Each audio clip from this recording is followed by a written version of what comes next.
anybody wants to put this on your phone, any of the parents, whatever, everybody listen up. I'm going to throw a question out there.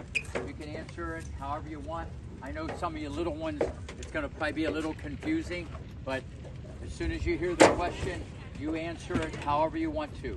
If you were playing a practice match, you're playing a practice match, everybody pay attention. Some of you aren't paying attention. If you're playing a practice match, who would you rather play? Somebody that aced you 10 times, or somebody that double faulted 10 times if you were playing them in a practice match? Someone that... Go ahead. Somebody that, like, if you would want to play... No, it's just one or the other. Maybe somebody who hates it. What? Louder. Maybe Say it, just say it. Okay, I know you guys really don't feel that way, especially you had to think about it. Listen, you're not going to get any better in a practice match, okay? Maybe you might build some confidence or whatever. If someone double faults 10 times, but if they ace you 10 times, that means you're going to get quicker, faster, more alert, pick up on patterns, tendencies. You got to be just ready to go. But a lot of you would rather, that's why scores are deceiving. You know, do sad, someone wins the game. Do sad, someone wins the game. It can be very confusing, a tennis match. You know, it could be like 2-2, but it was really like 4-4. What I'm trying to say is you're going to get more value with someone if they don't double fault and they ace you a lot. And that's the way you got to look at it. You should always want better competition. You should always want to be challenged. You should always want to push yourself. Now you got to prove yourself. You got to prove yourself at every level. Okay, you got to play people weaker, your level and above. But you want to be challenged. I'll say it again. The only way you get comfortable is you got to get uncomfortable. You got to get used to certain things. People are going to have different backswings. People are going to have different grips. People are going to give you different spins. Some people are going to hit high balls. And that leads into what I'm talking about. How many of you guys would rather play against someone that hits hard, ba, ba, ba, ba, ba, or play against someone who hits moon balls? Whatever you say is the right answer. What do you want to say? Okay. Well, the answer eventually would be, it doesn't matter. Okay? Listen, think about what you said. I'd rather have someone hit the ball 60 miles an hour to me than 20. If you think about that, that makes no sense. You're making a choice.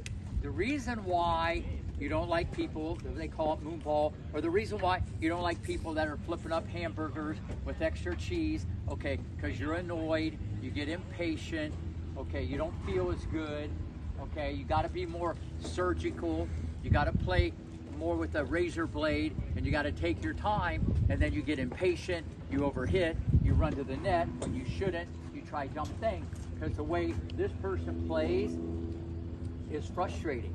And here's what you do to counter when you play that. Especially a lot of you, obviously are in 14, 12 and under, 10 and under, green dot, orange ball, purple dot, whatever your dot you're in. Listen, the balls are going to go high over the net. Here's what you got to do. I love playing people like this. They cannot beat me. The only thing that can beat me is myself. If I have to hit 5 balls, I'm going to hit 5 balls. If I have to hit 10 balls, what do you got to do? 10. If you got to hit 30, a lot of you guys are saying, I feel I'm not playing. I'd rather hit the ball with finesse than Chris. Boom, boom, boom, boom. Oh, I feel better about myself even though I got killed because I'm hitting the ball back and forth hard. Pop, pop, pop, pop, pop, pop, pop. Okay, listen, it is what it is. It is what it is. And this is the worst thing you can do when you play someone like this. And this is where a lot of coaches and a lot of parents, sorry if there's any parents here, they tell the kids the wrong thing. They just lob the ball. Be aggressive. Go after them. Attack. Go to the net. Well, first off, if that's not your game, you're probably going to lose like 1-1. You're going to be so impatient mentally, you're going to rush. If the guy who just keeps flipping up hamburgers, he wants to win how? He wants to get you mad. He wants to get you frustrated. And the more that you become impatient.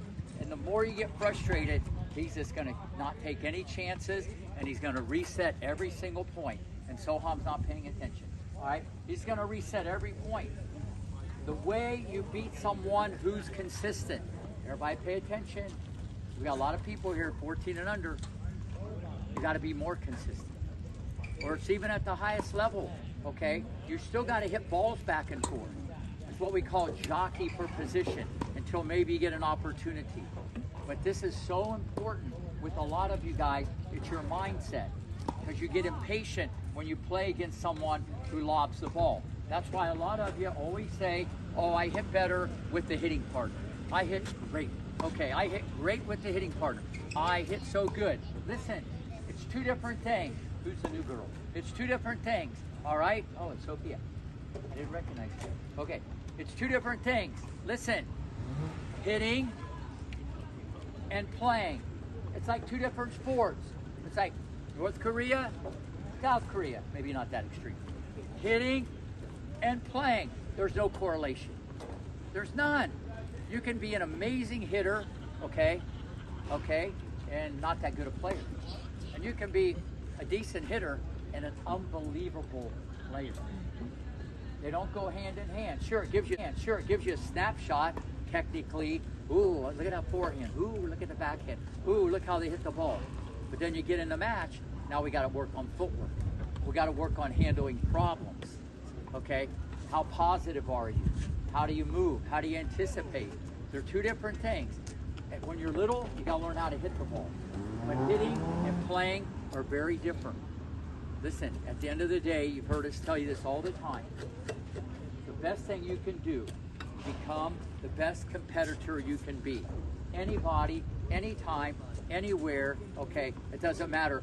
Big, tall, small, doesn't matter.